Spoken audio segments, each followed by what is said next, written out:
Бүт эле жерде азыр региондордо Бишкектеги дагы саат сайын мындай электр энергияны өчүрүп баштады. Мурунку веерный отключение азыр регуляторные меры деп кошту. Чындыгында бирок бул веерный отключение да. Мен түшүнүп атам, электроэнергия бизде кризис болуп атат, оборудование эски болуп атат, начар болуп атат.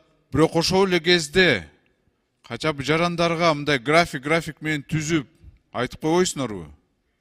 Мынча саатта электроэнергия болбойт, хотя бы ошого даярданышат да. Азыр 6-дан 8-тен бир райондо, башка райондо 8-тен 10-до өчөт свет. Ошондуктан сураныч графикти түзүп, айтып жарандарга, алар качап даяр болушсун. Мына ошол электроэнергия кесепетинен смог болуп атат.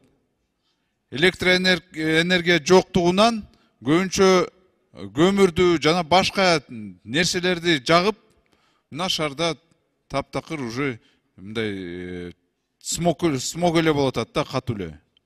Сураныч, бүгүн эле баштап ошону айтсаңыздар, графикти берсинчи, а то мен түшүнүп атам, ар кандай шылтоо менен ушундай эле свет өчөт. Бирок график болуш керек хотя бы.